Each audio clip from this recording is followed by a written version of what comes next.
The lonesome whistle of an approaching train cut right through the quiet morning air of Salada, Colorado, as Catherine Kelly held onto her small bag.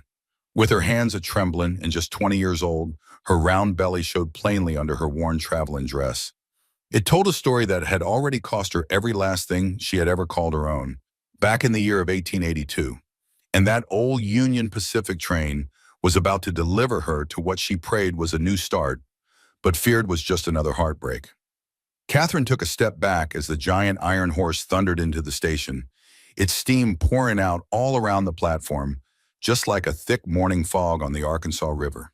She nervously twisted the simple gold band on her finger, a sharp, bitter reminder of a broken promise and a life gone clean off the rails. It was her mother's ring. Catherine had never been given one to call her very own. "All aboard for Denver!" the conductor hollered, his voice booming out. With a deep breath, Catherine moved toward the train. Salada was a busy old supply town, serving all the mining camps. The platform was just swarming with folks, mostly fellows in their worn-out work clothes and dusty boots. Some of them toted mining gear, while others carried nothing but the hope of striking silver and getting rich. "Pardon me," she said softly, trying to make her way through the thick crowd, with her pregnant belly leading the way. A hard-looking fellow with a big beard spat tobacco juice right near her skirts. As she passed, he drawled, loud enough for half the county to hear, "Well, Lord have mercy, will you look at that? Somebody's gone and gotten herself in the family way without bothering to wait for the preacher's blessing." Catherine kept her gaze fixed straight ahead on that train, just praying she wouldn't start crying. She'd shed enough tears to last her a whole lifetime. "Have you no shame showing your face in public?" A sharp woman's voice cut in. Catherine glanced over at a stern-looking lady. She was dressed in a fancy traveling suit, her face all pinched up with a high and mighty look. "A decent woman would have the good sense to stay hidden in your condition." The cruel words felt like a slap, but she was getting used to them. She'd heard plenty of talk like that back in her hometown of St. Louis. After her fiancé left her high and dry when he found out about the baby, saying it wasn't his, her own father had thrown her out of the house. It was only her dear mother who slipped her just enough money for a train ticket west, right before she shut the door on her for good. "Well, she's wearing a ring," another man pointed out with a nasty grin. "But I'd bet my last dollar that ring's about as real as her good name." A wave of mean laughter spread through the crowd, and Catherine could feel her cheeks burning red with shame. She had nowhere to go, not a soul waiting for her. All she had was this one desperate hope that some town further on might have work for a woman like her. "That's a mighty quick turnaround from the altar to the cradle, ain't it?" Another voice piped up, and more folks started to laugh. Her eyes started to blur with tears she refused to let fall as she fumbled around for her ticket. The baby gave a little kick, as if it was already fighting back. She had grown to love this little child with all her heart. It was the only family she had left in the whole wide world, even though its coming had cost her everything else. "Y'all have said quite enough," a deep voice suddenly boomed, cutting through all the ugly talk. The crowd shuffled back a bit, and through the opening, Catherine saw a tall man stepping forward, the brim of his hat hiding most of his face in shadow. Well-worn Stetson, but she could tell he was younger than she first thought, probably in his late 20s. His shoulders were broad under a faded blue shirt, and he wore a gun belt low on his hips like it was second nature to him, accustomed to its weight. "This ain't your concern, Sullivan," the tobacco-chewing man grumbled. "Well, I'm making it my concern, Harrove," the man Sullivan answered calmly, his voice holding a quiet power that seemed to settle the ugly mood around them. He turned to Catherine, and she was taken aback by his eyes, the color of a clear summer sky. Without a second thought, he reached out his hand to her. "Samuel Sullivan, ma'am, but most folks just call me Sam." His weathered hand stayed right there, waiting. "Don't you mind these fellas? They forget their manners sometimes." Catherine hesitated, not sure what this stranger really wanted from her. Life had taught her that men hardly ever offered a helping hand without wanting something for it. The crowd had gone quiet, watching the two of them with curious eyes. The train conductor called out again for all passengers heading to Denver. Sam took a step closer, and Catherine saw a real kindness in his eyes. "You look like you could use a friend right about now." His voice dropped low, just for her to hear. You're a beautiful woman to me, ma'am. A woman carrying a child deserves respect, not folks making fun of her. Something in what he said, maybe just the simple human kindness that she hadn't seen in so long, finally broke through the strong walls Catherine had built around her heart. She placed her trembling hand in his, feeling the calluses from a life of hard work on his palm. "Catherine Kelly," she whispered. "Thank you, Mr. Sullivan." "Where are you headed, Miss Kelly?" he asked, his hand still holding hers gently. "Denver," she answered, though the truth was she had no real place to go, just away. "I'm hoping to find some work there." Sam's eyes narrowed just a little as he looked at her face. "Denver can be a tough place for a woman on her own. You have any family waiting for you there?" Catherine just shook her head, feeling that familiar lump forming in her throat. "No family. There's no one waiting." The conductor gave one last call to board the train. Catherine started to pull her hand away, but Sam held on. "Salida could use a woman with your kind of courage," he said all of a sudden. "We have a good town that's growing.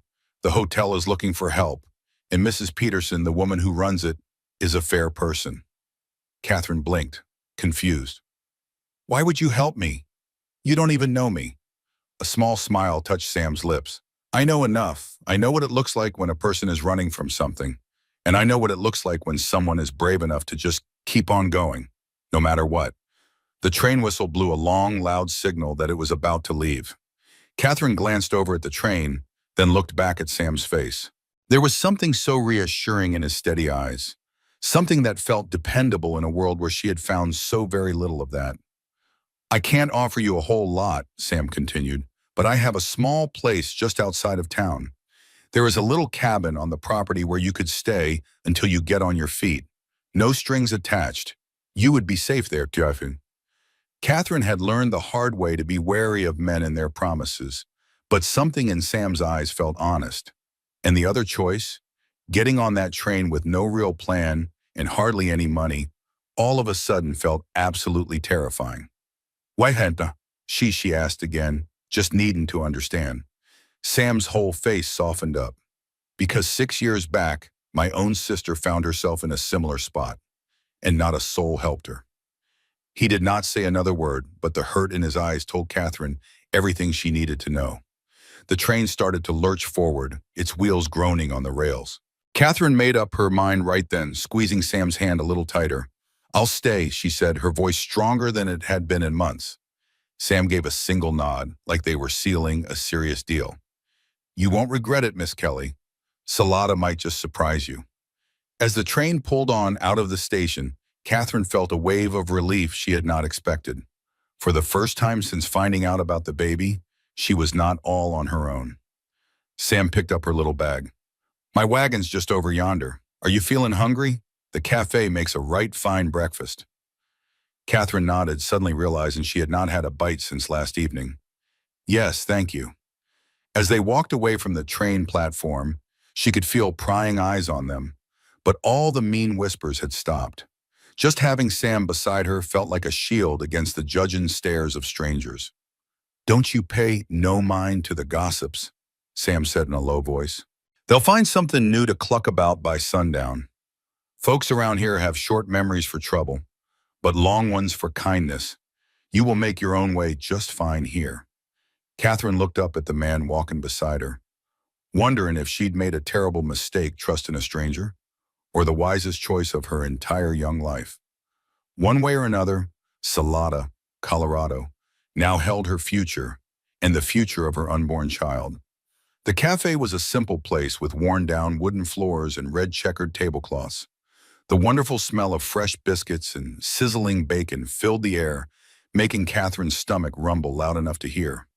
She turned red, but Sam pretended not to notice a thing as he led her to a little table by the window. A kindly-looking woman with graying hair tied back in a neat bun walked right up to their table. "Morning, Sam." Her curious eyes shifted over to Catherine. "Who's your friend?" "Morning, Irene. This here is Miss Catherine Kelly. She's new in Salada and might be looking for some work over at Peterson's hotel." Sam's voice was easy and calm, like bringing a pregnant stranger to breakfast was just another Tuesday. "Miss Kelly, this is Irene Cooper. She makes the best apple pie in 3 whole counties." Irene's eyes lingered for a moment on Catherine's round belly, but her face did not show a thing. "Welcome to Salada, Miss Kelly. What can I get for you two?" "I will have the full breakfast," Sam answered, "and whatever the lady here would like." "The same, please," Catherine said softly, "if it is not too much to ask." Irene smiled a warm smile. "No trouble at all, honey. You look like you could use a good hot meal." She gave Catherine's shoulder a gentle pat before heading back to the kitchen. Once they were alone again, Catherine folded her hands on the tabletop. "Mr. Sullivan, Sam, please," she corrected herself. "I need to be clear on what it is you are offering. In my experience, men do not just offer kindness without expecting something in return." Sam's face clouded over for just a second. "That is not the kind of man I am, Miss Kelly. The cabin I told you about is separate from my house. You would have your own space. I am only offering it because it is sitting there empty and you need a roof over your head." He took a breath. "My sister Emma, she passed away. Baby, too. No one would lift a finger to help her." Catherine's hand flew to her own belly. "I am so very sorry." Sam just nodded, like he understood. "I couldn't help Emma, but I can help you. That is all this is about." Irene came back with 2 cups of hot coffee and set one down in front of each of them. "Food will be out directly." Catherine wrapped her fingers around the warm cup, taking comfort from the heat. "I do not have much money," she said quietly, "but I am willing to work hard. I was trained to be a teacher back in St. Louis, though I figure no one would hire me in my condition. Mrs. Peterson over at the hotel is a practical woman. She cares more about hard work than looks, and once that baby comes, teaching could be a real possibility. Salada is growing fast, and there is already talk of needing another school teacher by this time next year." A little bit of hope sparked in Catherine's heart, a feeling she had not felt in months. "I would like that very much." Their breakfast arrived. Plates were piled high with scrambled eggs, thick bacon, fried potatoes, and fresh biscuits just dripping with butter. Catherine tried to mind her manners, but her hunger was just too strong. She cleaned her whole plate while Sam was kind enough to pretend not to notice. "When is the little one due?" he asked after she had finished. "About 2 months, I reckon." Catherine put her fork down. "The father?" She had to swallow hard. "He denied it was his. Said the child could belong to anyone. It was not true, but it gave him the excuse he wanted to leave." Sam's jaw got tight. "Some men do not deserve to be called men. My own parents believed him instead of me. My father gave me just 1 hour to pack my belongings." The words tumbled out easier than she ever thought they would. Maybe it was the kindness in Sam's eyes, or maybe it was just the relief of speaking the truth after so many months of shame and silence. "That is their loss," Sam said, plain and simple. "A grandchild is a blessing, not something to be ashamed of." Catherine looked at the man sitting across from her, at his sun-baked face, the little scar by his right eyebrow, and the steady look in his eyes. He was handsome in a rugged sort of way, but it was his quiet strength that really got her attention. She had not known many men like him. "What is it you do here in Salada?" she asked him. "I raise horses, mostly. I have a small ranch about 3 miles out of town. I train them for the miners, ranchers, and other folks. I also guide some hunting parties up in the mountains when the season is right." "And you live out there all alone?" A small smile played on his lips. "It is just me and about 20 horses, plus a cranky old dog named Buck who thinks he runs the whole outfit." Catherine found herself smiling right back at him. "I like horses and dogs. I had a little spaniel when I was a girl." Sam paid for their meal, even though Catherine tried to protest.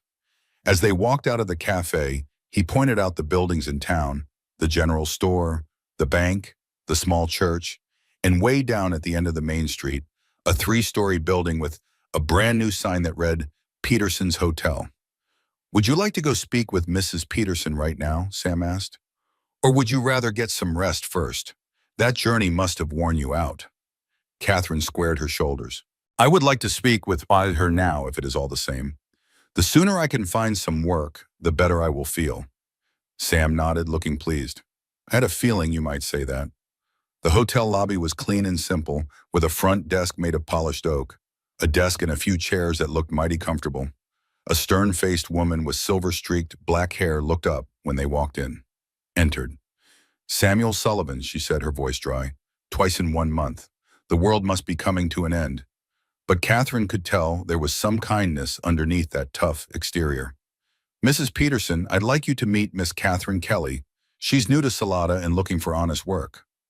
The older woman's sharp eyes sized Catherine up from head to toe, pausing for a moment on her pregnant belly before meeting her gaze. "What can you do, Miss Kelly?" Catherine stepped forward. "I can read and write well, ma'am. I'm good with numbers. I was trained as a teacher, although I understand that kind of job might not be suitable for me right now. I'm willing to work hard at whatever tasks you might have." Mrs. Peterson's face gave nothing away. "Can you make beds, serve food, and deal with fussy guests without getting all teary-eyed?" "Yes, ma'am, I don't cry easily." That part was certainly true. Catherine had done all her crying in private these last few months. "When is that child due?" "In about 2 months, ma'am." Mrs. Peterson tapped her fingers on the desktop. "And after that?" Catherine swallowed hard. "I plan to keep my child and keep on working, if that's possible."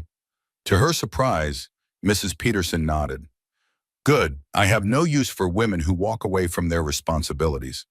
She glanced over at Sam. "I reckon she's staying out at your place for now." "The old foreman's cabin," Sam clarified right away. "It's just sitting there empty." Mrs. Peterson considered this, then turned back to Catherine. "I can offer you a room and your meals, plus $2 a week. You'll work from 7 in the morning until 7 at night with Sundays off. Once the baby comes, we can talk again. If you prove yourself, I might even let you keep the little one in a back room while you work." The offer was far more generous than Catherine had ever dreamed of. "Thank you, ma'am. When would you need me to start?" "Tomorrow morning. That'll give you today to get settled." Mrs. Peterson's stern face softened just a little. "I was in your shoes once, Miss Kelly, 30 years ago. My Harold, he turned out just fine. Owns the bank now. You remember that when you hear folks whispering behind your back." Catherine felt tears welling up, despite her promise that she didn't cry easily. "I will, ma'am. Thank you." As they were leaving the hotel, Catherine turned to Sam. "You already had this arranged, didn't you?" Sam looked a bit sheepish. "I may have mentioned to Mrs. Peterson that a young lady with good character might be looking for work soon. She's been short-handed since Miss Abernathy got married last month." "Why would you go to all that trouble for a stranger?" Sam helped her into his wagon before he gave her an answer. "Because everyone deserves a second chance." He climbed up beside her and grabbed the reins. "And sometimes, kindness is its own reward." As they headed out of town towards Sam's ranch, Catherine looked at the mountains rising up so grandly in the distance. For the first time in months, she felt something close to peace. The road ahead was not going to be easy, but at least now there was a road, not just the edge of a cliff. "Thank you," she said softly, "for everything." Sam simply nodded, keeping his eyes on the trail ahead. "Welcome to Salada, Miss Kelly. I have a feeling you're going to fit right in." The road out of Salada wound easy-like through piney foothills, hugging the curve of the Arkansas River for a spell, before it cut off onto a skinnier trail. Catherine took a good long breath, just soaking up that crisp mountain air that smelled of pine and wild sage. After all those months in smoky train cars and crowded stations, that clean scent was something else. It was a heady feeling. "My, it's beautiful out here," she said, breaking the peaceful quiet that had settled between them. Sam just nodded, a little smile playing on his lips. "That's the reason I stayed. Came out here after the war, looking for silver like every other fella. Found this piece of land instead." "You were in the war?" Catherine asked, seeing for the first time the slight stiffness in the way he held his left shoulder. "Union cavalry. I was at Gettysburg and a few other places I do my best to forget." A shadow crossed his face for a second, then it was gone. That was a whole lifetime ago. Catherine studied the side of his face, wondering what awful things he had seen as such a young man. The war had been over 17 years, which meant Sam must have been nothing but a boy when he signed up. "My father fought as well," she offered quietly. "He came back a different man. My mother said he used to laugh a whole lot more before." Sam made a low sound of understanding. "War changes a man, some for the better, some for the worse." He pointed up toward a grove of aspen trees. "We're nearly there. My place is just on the other side of that ridge." As they came over the top of the small hill, Catherine just about lost her breath. Below them, a valley spread out, held by mountains on three sides. A simple but sturdy-looking house made of weathered wood stood near the middle of it all, with a few outbuildings and a corral where horses of all different colors were grazing peaceful as you please. A little creek snaked through the property, its banks all lined with willows and cottonwood trees just starting to show their spring green. "Oh, it's just lovely," Catherine whispered. "Well, it is not much," Sam replied, though you could hear the pride in his voice. "But it is all paid for and the land is good. Those mountains there keep us from the worst of the winter storms." They headed on down into the valley, and Catherine noticed a smaller cabin set off a ways from the main house, tucked near a patch of pine trees. "That there is the foreman's cabin," Sam explained, following her gaze. "Built it back when I figured the ranch would get bigger than I could handle on my own. Never did hire that foreman, though." As they got closer to the main house, a big old dog with grizzled fur came running toward the wagon, barking his head off with excitement. Sam pulled the horses to a stop. "That's Buck," he said. "Do not you mind his racket. He is as gentle as a lamb once he knows you are friendly." The dog trotted around the wagon, sniffing at everything. When Sam hopped down and offered Catherine his hand, Buck came up slow, his tail giving a cautious little wag. "It is all right, boy," Sam told him. "She is a friend." Catherine held out her hand, letting Buck sniff her fingers before she gently scratched behind his ears. "Hello there, Buck." The dog's tail started wagging faster, and he leaned right into her skirts, nearly knocking her off her feet. "Easy there, fella." Sam put a hand on her elbow to steady her. "He forgets how big he is sometimes." Catherine let out a laugh, and the sound of it surprised her. It had been so long since she'd had any reason to laugh. "He is just wonderful." Sam's eyes got warm seeing how pleased she was. "Come on now, I will show you to the cabin. You must be plumb tuckered out."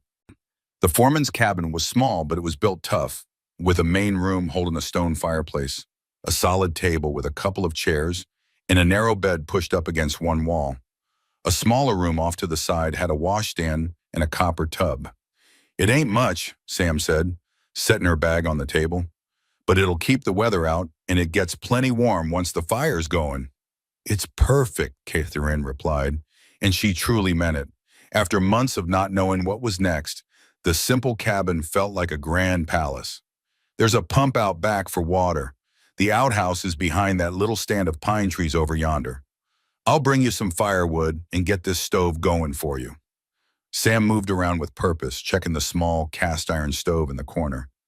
"The door's got a lock on it, if that'll make you feel any safer." He said it real casual-like, but Catherine understood he was trying to put her mind at ease. "Thank you." While Sam went to fetch the firewood, Catherine took a better look around the cabin. The bed had a clean mattress, but no sheets or blankets. The cupboards held a few plain dishes and some cooking tools. It was bare, but it would do just fine. Sam came back with a whole armload of split pine. He knelt at the stove, placing the wood just so, and lighting it like he'd done it 1,000 times. "I'll bring you some bedding from the house and some food to hold you over." "I just can't accept so much without giving something back in return," Catherine protested. Sam stood up straight, brushing the dust from his hands. "Just consider it a loan, then. Once you are all settled at Mrs. Peterson's, you can pay me back if it makes you feel better about it."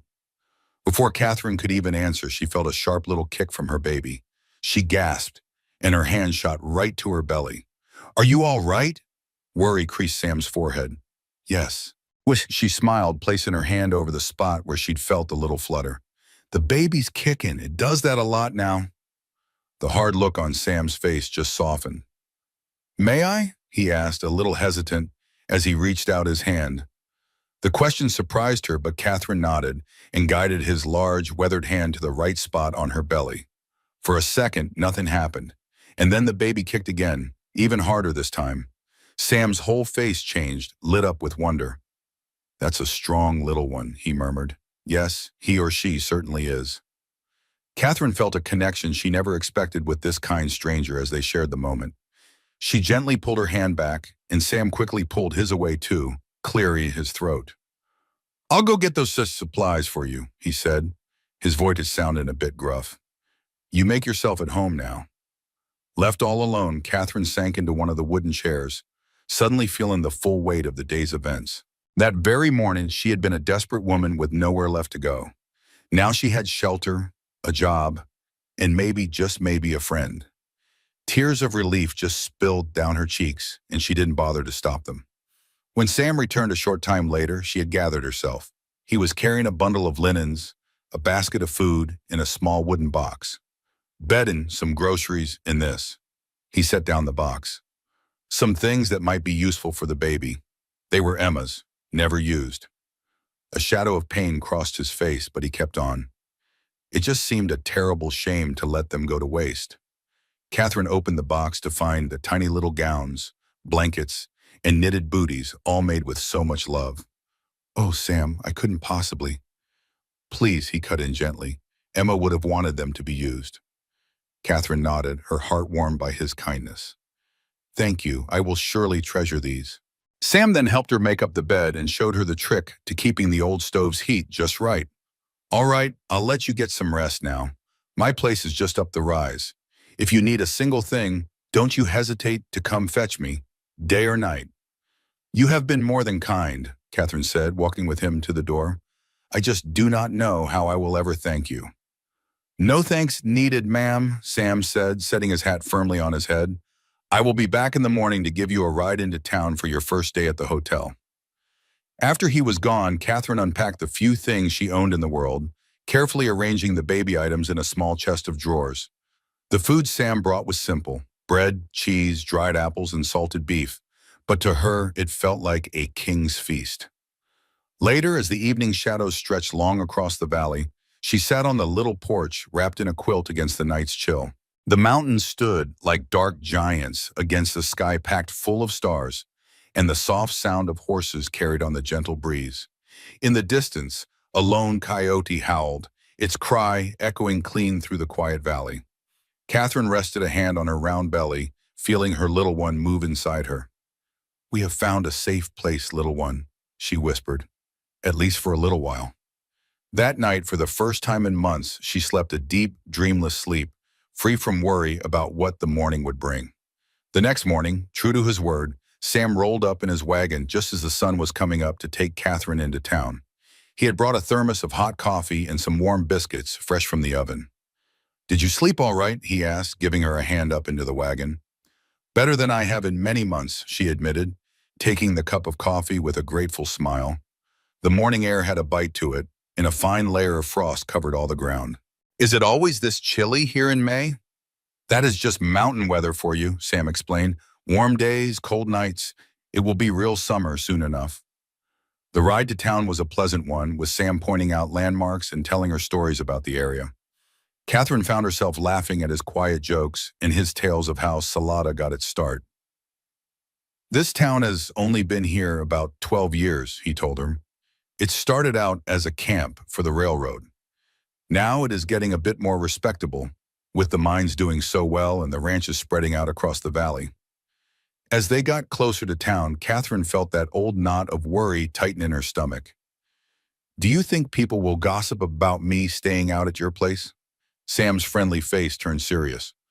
"Well now, folks are going to talk. That is what folks do. But Mrs. Peterson's good name carries some weight in this town, and she is the one who hired you. That will quiet a good bit of the chatter." Catherine nodded and straightened her shoulders. "I am no stranger to whispers. I can handle it." "I reckon you can." Sam's steady confidence gave her a little bit of his own strength. Mrs. Peterson was waiting for them when they pulled up to the hotel. Her silver-streaked hair was pulled back tight, and her black dress was pressed as sharp as a tack.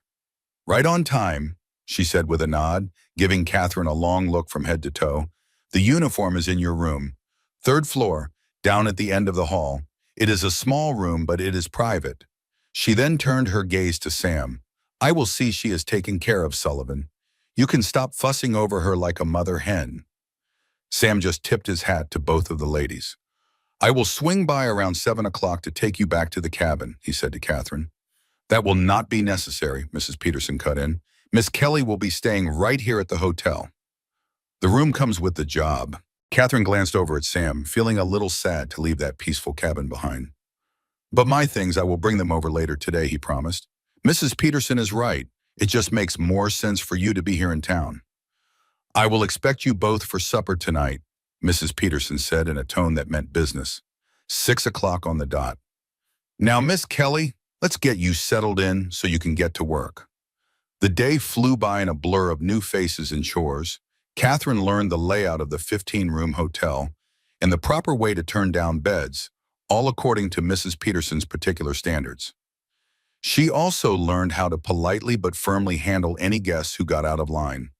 By the afternoon, her back was aching and her feet were throbbing, but she worked hard all day, determined to show she was worth her salt.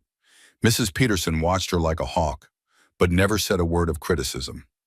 Catherine took that as a very good sign. The other folks at the hotel, a cook named Martha, a young maid named Betsy, and a gruff handyman named Joe, were friendly enough, but clearly waited to see what their boss thought first. At 6 o'clock, Catherine changed out of her work uniform, which was a plain gray dress with a white apron, and she made her way downstairs for supper. Sam was already there, all cleaned up with a fresh shave and a clean shirt, talking comfortably with Mrs. Peterson. "Ah, there you are," Mrs. Peterson said as Catherine walked into the small, private dining room right behind the kitchen. "Sit yourself down before you fall down, girl. First days are always the hardest." The meal was simple but mighty delicious, with roast chicken, potatoes, and fresh spring vegetables from Mrs. Peterson's own garden. Catherine ate like she was starved, suddenly feeling how hard she had worked all day. "How did she do?" Sam asked Mrs. Peterson, though he kept his eyes right on Catherine. "Adequately," the older woman replied, which Catherine figured was high praise coming from her. "She is a quick learner, and she does not whine." "I brought your things from the cabin," Sam told Catherine, "and some extra firewood for your room. The nights can still get pretty cold." "Thank you." Catherine felt a wave of gratitude for this man who just kept looking out for her without ever being asked.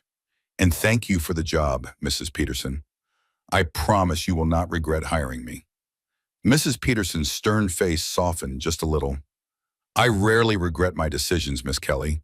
That is why I am still in business when so many others have failed." She set her fork down. "Now there is something we need to talk about." Catherine felt a knot in her stomach, wondering if she had already messed something up. "You need proper medical care. With your condition," Mrs. Peterson continued.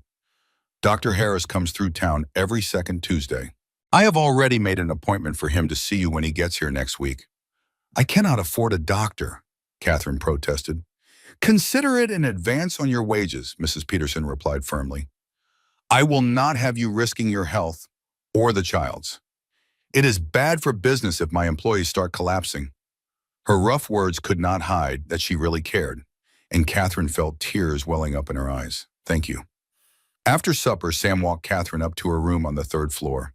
It really was small, with just enough room for a narrow bed, a washstand, and a small chest of drawers. But it was clean and private, with a window that looked out over the mountains. "Will you be comfortable here?" he asked, setting down her suitcase. "Yes, very much so." Catherine walked over to the window, just admiring the view. The view of the sunset, which was painting the mountains in shades of gold and pink. "That's mighty beautiful." Sam came and stood beside her. He was close enough for her to feel his warmth, but still kept a respectful distance. "You know, Salida means exit in Spanish," he said. "It's where the Arkansas River comes right out of the mountains. I always reckoned that was fitting, a good place for a fresh start." Catherine turned to look him square in the eye. "Sam, tell me the real reason you're being so kind to me." He was quiet for a good long while, his blue eyes looking serious. "After my Emma passed, I made myself a promise that if I ever got the chance to help someone in her shoes, I would take it." He looked away for a second. "But it is more than just that now. You remind me there's still good left in this world, Miss Kelly. You have got courage and grit. That is a rare thing to find." "Catherine," she said real soft. "Please, just call me Catherine." A small smile appeared on his face. "Catherine." He took a step back then, giving her some space. "I will stop by tomorrow evening, if that is all right with you, just to see how you are getting settled. I would like that very much." After he was gone, Catherine got ready for bed, her head just buzzing with everything that happened, and as she drifted off to sleep, she realized something. For the first time in months, she was thinking about the future and feeling hopeful instead of scared. The next few days fell into a comfortable rhythm. Catherine put in long, hard hours at the hotel, and she started to earn Mrs. Peterson's slow approval and the respect of the other folks working there. Every evening, Sam would stop by. Sometimes it was just for a minute. Other times he would stay for supper whenever Mrs. Peterson asked him to. On her days off, Catherine would walk around town, slowly getting to know all the streets and the people who lived there.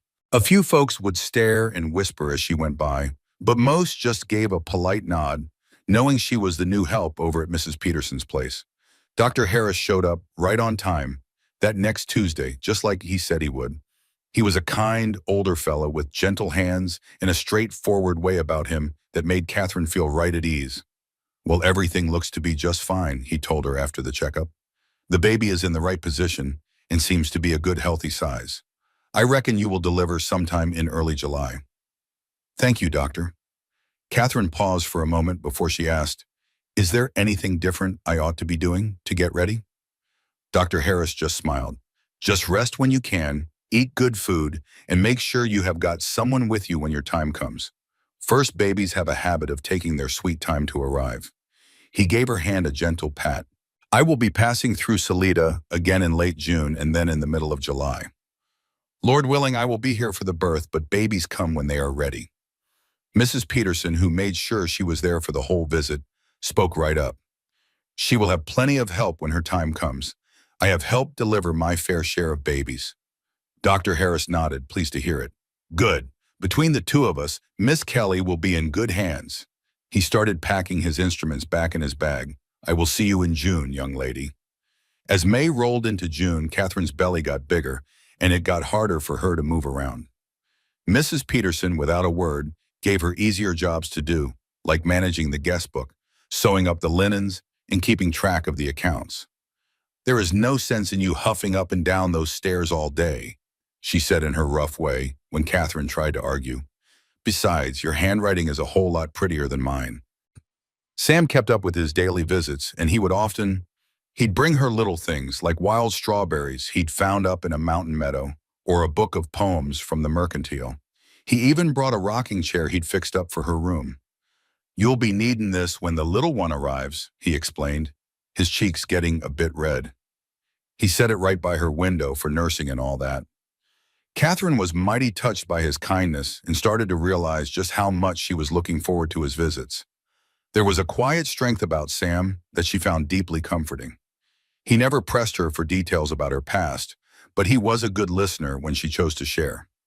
One evening, around the middle of June, they were sitting on the hotel's back porch watching the sun go down, and Catherine found herself telling him about the baby's father. "His name was William," she said, her hands resting on her round belly. "He worked as a clerk in my daddy's store. He was charming and educated. Said he loved me." She paused for a moment, that old hurt coming back. "When I told him about the baby, he just laughed, said I could not prove it was his. Then he just up and left town the very next day." Sam's jaw got tight, but he stayed quiet, letting her speak. "My own father believed him over me, said I had brought shame on the family name." Catherine's voice turned bitter, as if carrying the child was the shame, and not a man abandoning his own. Sam finally spoke. "Well now, some fellas just are not worthy of the blessings they are given." Catherine looked over at him, surprised by the steel in his voice. "A child is a pure blessing," he went on, his eyes on the darkening mountains. "And a man who walks away from his own blood is not a man at all." "Did you ever want children of your own?" Catherine asked. A shadow passed over Sam's face. "Once, a long time ago."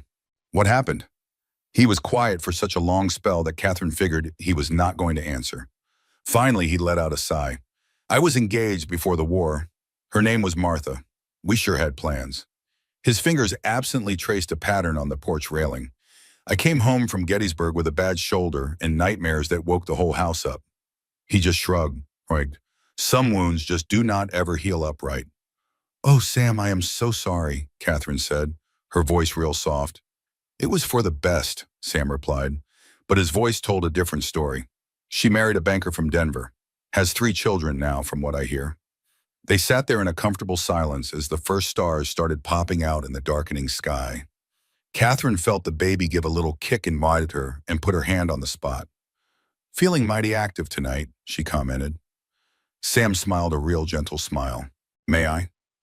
Catherine just nodded, and she guided his hand to where the baby was kicking up a storm. That simple touch felt so right, like they had known each other for years instead of just a few weeks. "Have you been thinking about any names?" Sam asked, his hand resting on her belly. "James, if it is a boy, after my granddaddy. Sarah, if it is a girl." Catherine paused for a second. "Though sometimes I think Samuel would be a mighty fine name too." Sam's eyes met hers right then. She saw surprise and something much deeper in those blue eyes of his. "I would be honored," he said softly. A warm feeling passed between them, something they did not need to say out loud. Catherine felt her own heart start to beat a little faster, realizing her feelings for this good, steady man had grown into more than just being thankful. Their moment was broken by Mrs. Peterson, calling from inside. "There's a storm brewing up from the south. You all better come on in before you both get soaked to the bone." Right on time, a low rumble of thunder rolled in from over the valley. Sam got to his feet, holding out his hand to Catherine. "We had best get you inside." Just as they got to the hotel's back door, the first big drops of rain started to hit the ground. Sam paused for a moment. "I ought to head on home before this gets any worse." "You be careful now," Catherine said, suddenly not wanting to see him leave. He just nodded, pulling his hat down tight against the rain. "I will see you tomorrow." From her window, Catherine watched him ride off, his shape getting harder to see in the growing storm. That night, with rain beating on the glass and lightning lighting up the mountains, she just lay there wide awake. Her mind was full of Sam Sullivan and the strange new path her life was on in Salada. The next day, Sam did not show up at the hotel like he usually did. Catherine tried to tell herself not to worry, that the storm was a real gully washer and the trails were likely pure mud. Still, by evening time, a worried feeling had settled right over her. "Sullivan's likely just tied up with his horses," Mrs. Peterson said when Catherine brought up his absence. "A storm like that would have them all spooked." But when a whole other day went by without a single word from Sam, Catherine's worry grew a whole lot deeper. "Something is not right," she told Mrs. Peterson. "He would not just stay away without sending some kind of word." The older woman's face got serious. "Well, Joe can ride out there tomorrow and check on him if you are that concerned." "Oh, thank you," Catherine answered, feeling a wave of relief. "I surely would appreciate that." But when Joe came back the next morning, he had some troubling news. "Looks like Sullivan's laid up pretty good," he told Mrs. Peterson, while Catherine listened with her heart in her throat. "Took a nasty fall when his horse got spooked in that storm. Messed up his bad shoulder, something awful, and cracked a couple of ribs. I found him out there trying to feed his horse with one hand, stubborn as a mule." "Is he going to be all right?" Catherine asked, her voice all tight with worry. Joe just shrugged his shoulders. "He is getting by, but just barely. Says he will be fine in a few days." "That man would say he was fine if his leg was clean off," Mrs. Peterson mumbled. "Catherine, you go on and take the rest of the day. Go and see about that foolish cowboy before he hurts himself worse trying to prove he does not need any help." "But all my work. Betsy and I can handle things for one day," Mrs. Peterson cut in. "Joe will take you out there in the wagon." About an hour later, Catherine was standing right there at Sam's ranch. You could see the storm damage everywhere. A big old tree branch had come down on one of the corrals, and there was stuff thrown all over the yard. Joe helped her down from the wagon. "I will be back for you before the sun goes down," he promised her. "Sooner, if the weather starts to turn." Catherine nodded to say thanks and started making her way to the main house. She had never been inside and waited just a second before knocking on the door. "It is open," Sam's voice called out, and it sounded strained. Catherine walked in and found a living room that was simple but comfortable. A big stone fireplace took up one whole wall, and the furniture was sturdy stuff, built to be used, not just looked at. It was all arranged around the fireplace. Sam was sitting in a big armchair, his left arm held against his body in a rough-looking sling. His face was pale, and you could see the pain in it. "Catherine," he said, and you could tell he was surprised to see her. "You should not have come all this way out here." Joe told us what happened. She walked over to his side, looking him over with worried eyes. Why in the world did you not send for some help? Sam winced, trying to get comfortable in his chair. I've been through worse. Just need a day or two to get back on my feet. Catherine shot him a stern look. You're a terrible liar, Sam Sullivan. She gently placed her hand on his forehead. And you are burning up with a fever. It is nothing, he protested, though he did not pull away from her cool hand. Have you eaten anything today? When he stayed quiet, Catherine let out a soft sigh. That is what I figured. Now where is your kitchen? Despite all of Sam's protests, Catherine got right to work. She found the kitchen was well stocked, but a bit of a mess, clearly the home of a man who lived alone. Before long, she had a pot of broth simmering on the stove and some bread warming in the oven. You do not have to be fussing over me, Sam said when she brought him a glass of water. I do not want to be a burden. Catherine sat down on the footstool right beside his chair. After everything you have done for me, the very least I can do is make sure you do not waste away from plain old stubbornness. Her voice got a little softer. Please, Sam, let me help you. Something in the way she said it must have gotten through to him, because that look of resistance just melted right off his face. All right, while the broth was simmering, Catherine tidied up the living room, built the fire back up, and helped Sam take a little something for the pain. By the time she brought him a bowl of that hot broth and warm bread, he already had some color back in his cheeks. This is mighty good, he admitted after the first spoonful. Thank you. Catherine just smiled. You are welcome. While Sam ate, Catherine took a look around the house, finding it tidy but simple. There were not many personal things, just a small stack of books by his bed and an old photograph there on the mantelpiece showing a young woman with Sam's same eyes. That must be his sister Emma, Catherine figured. When she went back to the living room, Sam had finished his bowl and was looking a lot more alert. I have been a mighty poor host, he said, letting you wait on me hand and foot. That is just nonsense, Catherine repeated, taking his empty bowl. Friends are supposed to help each other. You are the one who taught me that. A comfortable silence settled between them as Catherine tended to the fire for the afternoon. Outside, the sun had finally come out, sending warm light streaming through the windows. How about we sit on the porch for a bit, she suggested. The fresh air might do you a world of good. With Catherine's help, Sam slowly made his way out to the porch, where a bench looked out over the mountains and the corral. They sat there side by side, just watching the horses graze peacefully in the afternoon sun. Your home is just lovely, Catherine said softly. You have built something real beautiful out here. Sam's eyes swept over his land with a look of pride. It has taken a good many years. When I first got here, there was nothing but an old trapper's shack on a wild piece of land. He glanced over at her. Do you ever miss St. Louis? Catherine thought about that question for a moment. I miss the life I thought I was going to have there.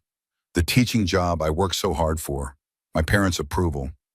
She rested her hands on her belly. But I do not miss the city itself or the person I was turning into, always so worried about appearances and what was proper. And now she smiled, feeling the baby kick right under her hands. Now I am learning what really matters in life. Real kindness. Good, hard work. Building something that is meant to last. Her eyes met his. I am so grateful my path led me out here despite everything. Sam reached over and took her hand, his calloused fingers surprisingly gentle. So am I. That quiet moment was broken by Buck, who came bounding around the house, barking happily the second he laid eyes on Catherine, slid to a stop right in front of them, his tail wagging something fierce. Well, hello there, Buck, Catherine laughed, giving him a good scratch behind the ears. You been keeping a good eye on Sam for me? He up and left me for those barn cats. The minute I couldn't toss his stick for him no more, Sam grumbled. But you could hear the smile in his voice. Catherine spent the rest of that afternoon helping out as much as Sam would let her, feeding the horses and gathering up the eggs from the little chicken coop, and even fixed them a simple supper. Just like he promised, Joe came back at sundown to drive her back to town. I'll be back tomorrow, she told Sam as she got ready to go. Now you don't have to do that, he started to say. But I want to, Catherine cut in gently, and that makes all the difference. You could see something change in Sam's face. A little bit of the hardness around his eyes just melted away. Well then, I'll be looking forward to it. Over the next week, Catherine split her days between her work at the hotel and looking after Sam. Mrs. Peterson, being more understanding than you'd expect, rearranged Catherine's schedule so she could have her afternoons free for the ranch. Sam was getting better, slow but sure. Those cracked ribs of his were a real bother, kept him from moving around much, and that old shoulder, hurt back in the war, got banged up again in the fall. Even so, his spirits were lifting higher every day, especially when Catherine was there. They settled into a nice, easy little routine. Catherine would show up after lunch and lend a hand with whatever chores Sam was too stove up to do. Then they'd sit a spell on the porch or by the fire, sometimes talking, and sometimes just enjoying the comfortable quiet between the two of them. She'd often read to him from one of his books while he just listened, his blue eyes fixed on her face instead of the mountains out yonder. One afternoon late in June, as they sat there shelling peas on the porch, all of a sudden Sam asked, "What are you planning to do after the baby gets here?"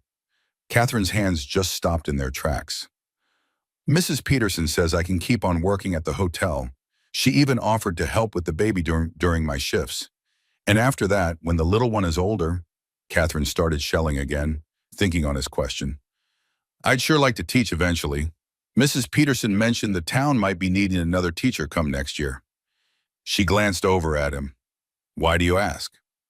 Sam looked out over his land with a thoughtful look on his face. "Just thinking ahead. This is a good place to raise up a child. Got room to run, good clean air, good folks for the most part." "Yes, it sure is," Catherine agreed softly. Sam looked like he was about to say something else when a sharp pain made Catherine gasp, and her hands flew right to her belly. "What is it?" Sam asked, sounding mighty alarmed. "Is it the baby?" Catherine took a deep breath as the feeling passed. "Just a strong kick, I reckon."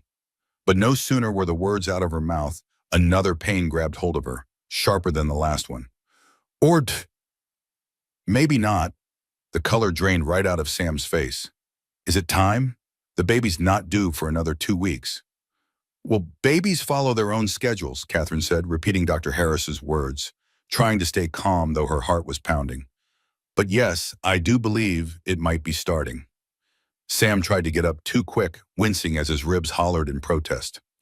"We've got to get you back to town, to Dr. Harris." "Doctor!" "Harris won't be back through until next week," Catherine reminded him, as another pain made her grip the edge of the bench. "But Mrs. Peterson has experience. She told me she would help." Help when the time came. Sam looked like he was caught between being scared and being determined. "I'll get the wagon hitched. We can be in town inside of an hour if we hustle." Catherine nodded, all of a sudden mighty grateful he was there, steady as a rock. As Sam moved as fast as his hurt body would let him to get the wagon ready, Catherine focused on taking deep breaths, trying to call up every last thing her mama had ever told her about having a baby. The ride back to town was rough. Every bump and jostle of that wagon made the pain sharper, and they were coming closer and closer together now. Sam drove as gentle as he could, his face all scrunched up with focus, shooting worried glances her way every now and then. "You're doing real good," he told her, though it was plain he was saying it as much for himself as for her. "We are nearly there." By the time they finally pulled up to the hotel, Catherine's pains were hitting her every 10 minutes. Sam helped her get inside and hollered for Mrs. Peterson, who showed up right away, sizing up the whole situation with just one look. "Get her upstairs," she told Sam. "Joe, you go fetch Martha from the kitchen and send Betsy for hot water." Then she turned to Catherine. "How far apart are they coming?" "About 10 minutes, Catherine managed to say, leaning hard on Sam as another one started to take hold. Mrs. Peterson nodded. "Still early, but moving right along for a first one." She led the way up the stairs to Catherine's room. "Sam, once she is settled in, you best wait downstairs. This is women's business now." Catherine felt a shot of pure panic at the idea of Sam leaving. "No," she breathed out, clutching his arm tighter. "I want him to stay." Mrs. Peterson cocked an eyebrow, but she did not put up a fight. "All right then, but you stay out of our way, Sullivan, and don't you go getting faint on us." The next few hours went by in a haze of pain and being just bone-tired for Catherine. Martha and Mrs. Peterson moved around that room like they had done it 100 times, getting everything ready for the birth, while Betsy kept a steady stream of hot water and clean linens coming. Sam stayed right there by Catherine's side, not even thinking about his own hurt arm as he held her hand through every single contraction, whispering words to keep her going. As the evening turned into night, the pains got a whole lot stronger. Catherine found herself hanging on to Sam's strength for dear life, pulling courage from him just being there, solid as an old oak tree. When she cried out that she just could not take any more, it was his voice that brought her right back. "You can do this, Catherine," he said, his voice firm and sure, his blue eyes looking right into hers. "You are the strongest woman I have ever known." Just a little past midnight, with one last mighty push, Catherine brought her child into the world. The room filled up with the tiny, mad-at-the-world cry of a new baby. "It is a boy," Mrs. Peterson announced. Her hard face just melted as she cleaned and swaddled the little fella. "A fine, healthy baby boy." She placed the tiny bundle right into Catherine's arms. Catherine just stared down at her son, completely overcome by a wave of love so strong it nearly took her breath away. His face was all red and wrinkled, with a little bit of dark hair on his perfect little head. "He is beautiful," she whispered, with tears just streaming down her face. Sam leaned in close, a look of pure wonder on his face. "He is just like his mama." Those simple words, said with so much heart, made Catherine's own heart feel like it would burst. She looked up at Sam and saw in his eyes everything she was feeling, but could not find the words for just yet. "Would you like to hold him?" she asked, her voice soft. Sam held back a moment, a worried look on his face. "I'm just afraid I might hurt him." "You won't," Catherine told him with a calm voice as she carefully placed the newborn right into his arms. Sam cradled that little boy with all the gentleness in the world, his big, work-worn hands holding up the baby's head like he'd been doing it 100 times before. "Well, hello there, little fella," he whispered low. "Welcome to the world." The baby let out a big yawn, his tiny fist working its way out of the blanket to wave around in the air. Sam caught it with just one finger, his whole face changing with pure wonder as the baby's little hand closed right around his finger. "Got a strong grip," he said, his voice all thick with emotion. "He's going to be a fine man someday." Mrs. Peterson, who'd been quietly getting the room straightened up, walked over to the bed. "What are you going to name him?" Catherine looked from her son to Tiernan, who was still holding that baby like he was the most precious thing on earth. "Samuel," she said. "Samuel James Kelly." Sam's head shot up, his eyes locking with hers in surprise and something even deeper. "Catherine, are you sure about that?" She just nodded, her heart too full to even speak. Mrs. Peterson looked from one to the other, a knowing little smile spreading across her face. "I reckon I'll leave you three alone for a little while," she said, waving for Martha and Betsy to follow her on out. "But not for too long, Sullivan. This mother and her child need their rest." Once they were alone, Sam carefully gave the baby back to Catherine. "He's just perfect," he said, his voice all choked up. "And so are you." Catherine gave him a tired smile. "I couldn't have done any of this without you." Sam just shook his head. "You would have. That's just the kind of woman you are, Catherine Kelly. You face whatever comes your way with pure courage." He stopped for a second, his face getting serious. "But I'm mighty glad I was here. There is nowhere else on this earth I would have rather been." The simple, honest truth in his words touched her deep down in her soul. "Sam," she started to say, but he shook his head. "Not right now. You need to get your rest." He gently touched the baby's cheek with his finger. "We can talk about everything tomorrow." Catherine nodded, all at once feeling that bone-deep weariness wash right over her. "Tomorrow," she agreed. Sam leaned down and with a tenderness that could melt a heart of stone, he kissed her on the forehead. "You sleep well, Catherine. I'll be right close by if you need anything at all." After he was gone, Catherine just gazed down at her son's peaceful little face, marveling at the pure miracle of him. Against all the odds, after being cast out and shamed, she had found safety, respect, and maybe, just maybe, even love here in this mountain town. "Welcome to Salada, Samuel James," she whispered, kissing his soft little head. "I have a feeling we're going to be mighty happy here." The sun was just starting to peek over the mountains when Catherine woke up to her son's hungry cries. Mrs. Peterson showed up almost right away, helping her get the baby situated for his very first meal. You did real good, the older woman said, watching as the little one took to it right away. A strong, healthy boy. Thank you for everything, Catherine answered. I don't know what on earth I would have done without your help. Mrs. Peterson fluffed up the pillow behind Catherine's back. You'd have found a way. Women always do. She paused for a moment. Sullivan, he slept in that chair downstairs all night long. Wouldn't even think of leaving, not even when his ribs were hurting him something fierce. Catherine just smiled, like she already knew. He's a good man. Yes, he is. Mrs. Peterson studied her face. And he loves you more than... He sure does, I'd say. And I care for him too, Catherine admitted, gently stroking her son's cheek while he nursed. Very much so. Mrs. Peterson nodded, like she was confirming something she had known all along. Good. Y'all both deserve some happiness. She got to her feet. I'll send up some breakfast as soon as you are done feeding that little fella. And then you ought to get some rest while you can. New babies do not give you much time for sleep. The day went by in a warm blur of visitors, feedings, and a few precious moments of rest. Betsy just cooed and cooed over the baby.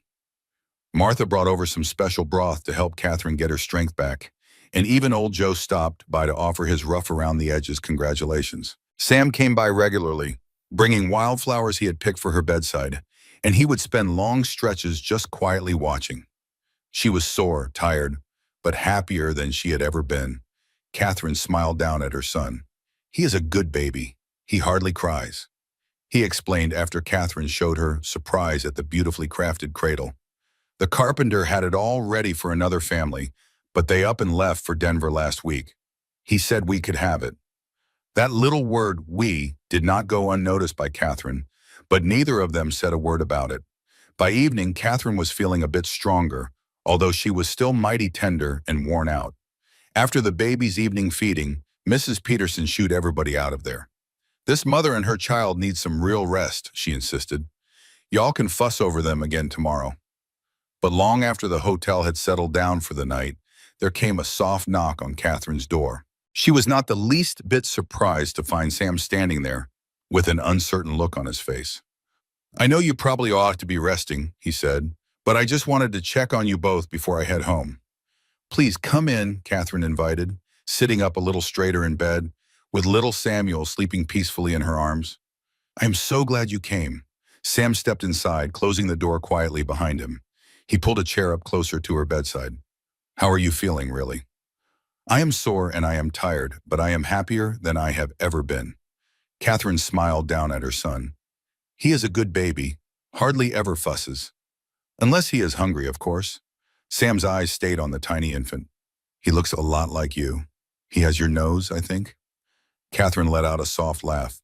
Mrs. Peterson says all babies just look like wrinkled old men at first. Not this one, though, Sam insisted. He is a handsome little fella, just like his namesake.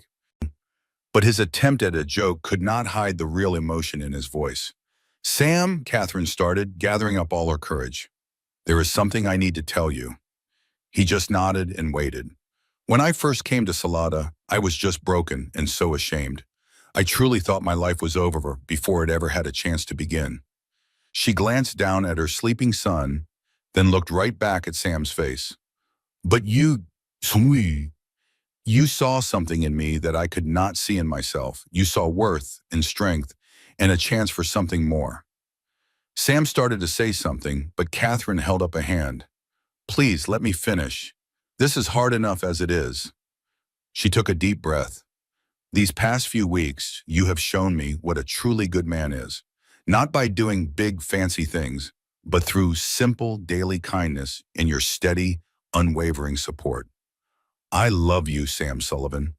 The words just came tumbling out, simple and honest and true. I never expected this. I sure was not looking for it.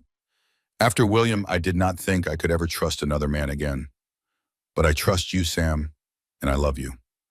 Sam was quiet for a long moment, his eyes locked on hers, his face giving nothing away. Then ever so carefully, he moved from the chair to sit down beside her on the bed. He raised his hand to her cheek, his touch as gentle as could be. From the very moment I saw you standing all alone on that train platform, I felt something I figured was gone for good, he said softly. You were so brave, taking on those awful words with your head held high. I looked up to you before I even knew your name. His thumb gently wiped away a tear that had slipped down her cheek. These past few weeks with you have been the happiest of my whole life, Catherine. You brought the sun back into a world that had gone dark for me. He looked down at the little one. Both of you did. Are you trying to say? Catherine's voice hitched. I'm saying I love you, Sam finished for her, and I love this little bond like he was my very own. A wave of pure joy washed over Catherine, so strong it almost hurt. Now, Catherine, I know this is all mighty sudden, he went on. You just had this baby. You're still getting your feet on the ground here in Salada. I don't expect. Catherine leaned in and pressed her lips to his, stopping his words with a kiss that said everything she couldn't.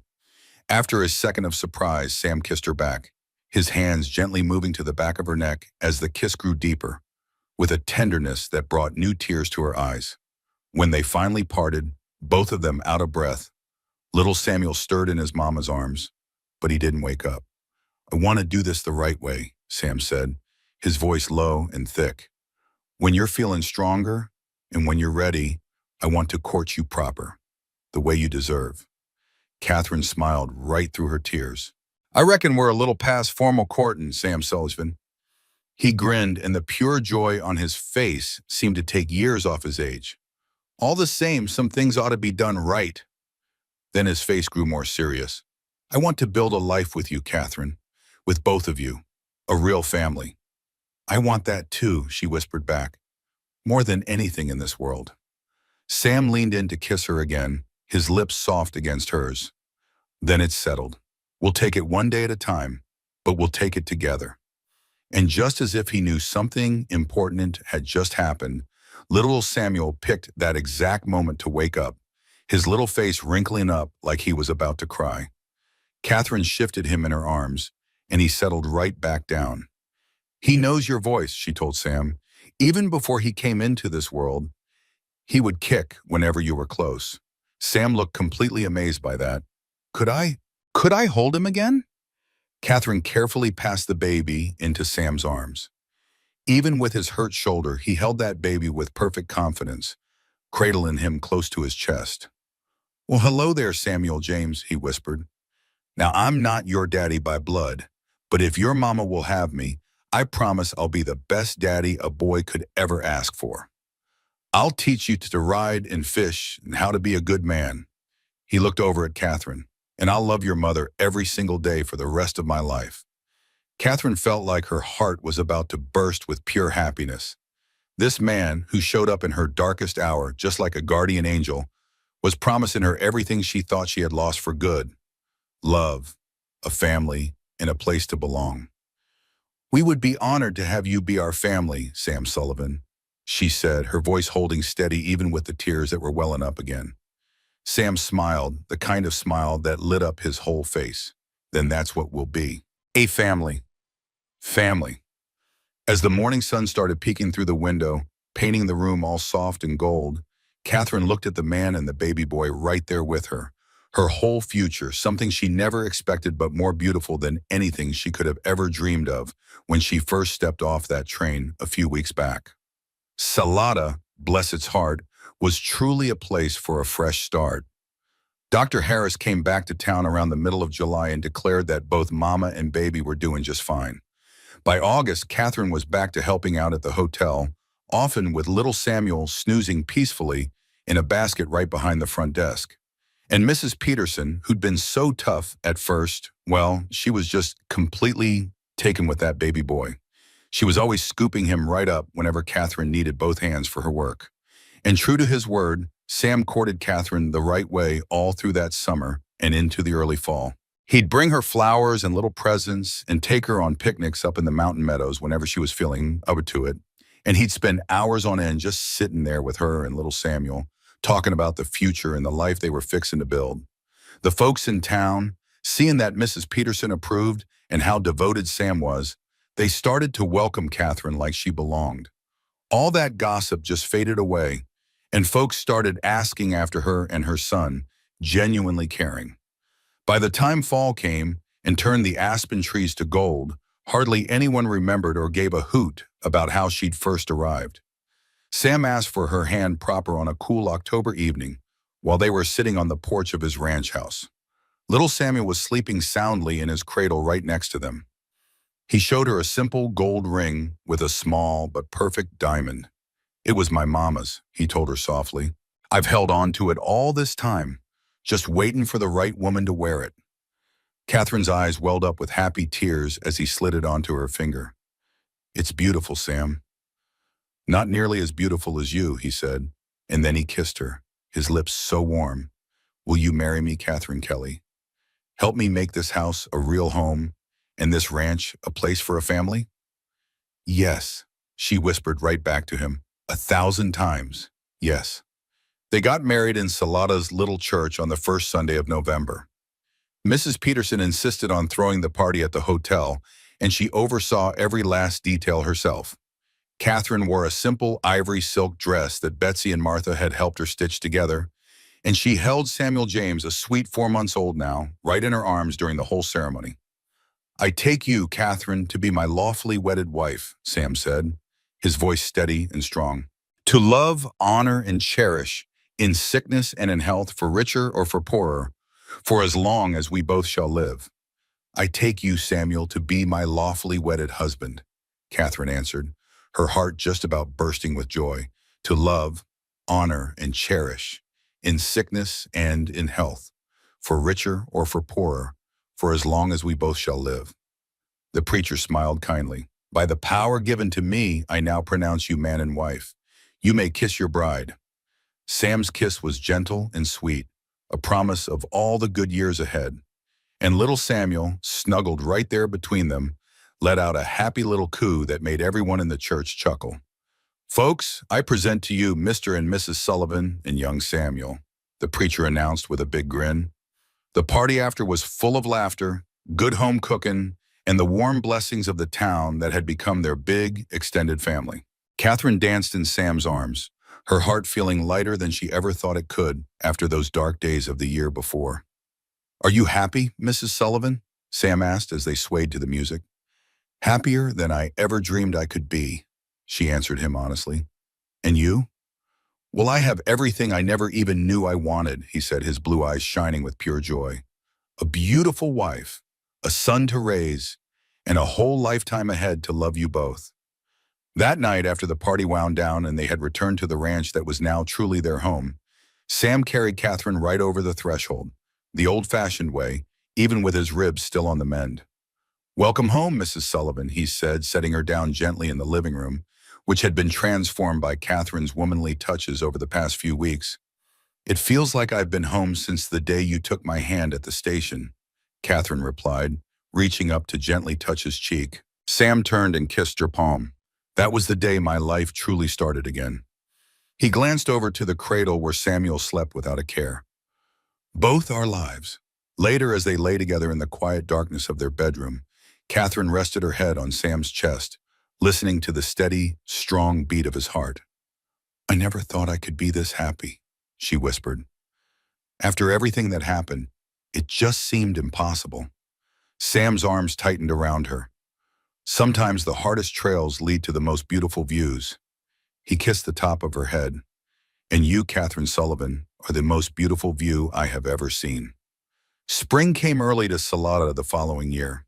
As the snow melted away from the meadows and the first wildflowers started peeking out on the mountainsides, Catherine found herself watching her son trying to crawl across the porch of their house, the determined look on his face bringing a laugh to her lips. "He's got your stubborn streak," Sam commented as he joined her, coming fresh from the corral where he was working with a new colt. "And your determination," Catherine countered, leaning right into his embrace. At 10 months old, Samuel James Sullivan, because Sam had formally adopted him not long after the wedding, was a sturdy, happy child with his mother's dark hair and a smile that could charm even the sourest old-timer. He had said his first word, horse, just last week, much to Sam's great delight. "Mrs. Peterson stopped by for a visit while you were in the barn," Catherine said. "She wanted to remind us about the town celebration next weekend." Sam chuckled, as if she would let us forget. She has been planning it for months. The celebration was to mark the grand opening of Salada's new schoolhouse, a project Sam had been a big part in supporting. The town council had already asked Catherine about taking the position of teacher once Samuel was a little bigger. She also said Dr. Harris will be coming through the day before, Catherine added, trying to sound casual. I thought I might go see him while he is here. Sam glanced at her, his brow furrowing with worry. Are you feeling poorly? Catherine smiled, taking his hand and placing it on her belly. Not poorly, just expecting. Sam's eyes grew wide. Catherine, are you telling me that Samuel is going to have a little brother or sister by Christmas? Yes, that is exactly what I am saying. The joy that lit up Sam's face was everything Catherine had ever hoped for. He scooped her up in his arms, being so careful, and spun her around in a happy circle. A baby, he whispered right into her hair. Our baby. Our baby, she said back, her heart feeling like it could just burst with joy. Another Sullivan for our family. Sam set her down gently, and then he knelt to gather little Samuel into his arms. The boy giggled as his daddy lifted him up high. Did you hear that, Samuel? You're going to be a big brother. Catherine just watched them, the two great loves of her life, standing in the golden light of the setting sun. From being at rock bottom to the very height of happiness, her journey had been a winding and difficult road. But she would not change a single step that had led her to this exact spot, to this moment, with this family, and with this love. That December, as a blanket of snow covered the valley, and the whole ranch house was filled with the smell of pine and cinnamon for Christmas, Catherine gave birth to a daughter. They named her Emma Rose Sullivan, after Sam's sister and Catherine's own grandmother.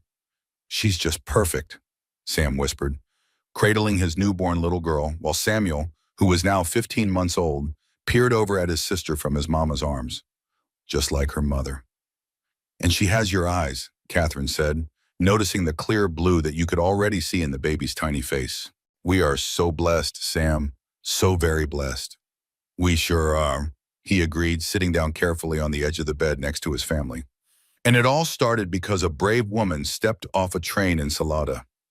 Catherine leaned her head against his shoulder, surrounded by the family she once believed she could never have. No, she corrected him gently. It all began because a kind man took my hand when everyone else looked the other way, and he told me I was beautiful to him. Sam kissed her so softly. You were beautiful then, he murmured against her lips, and you just get more beautiful to me with every day that passes. Outside, the snow kept falling, turning the world outside into a clean white wonderland. But inside the Sullivan home, the warmth from their family and the glow of true love made a safe haven against the winter cold, a true testament to the power of kindness, the strength of a person's spirit, and the enduring miracle of love that is found in the most unexpected places.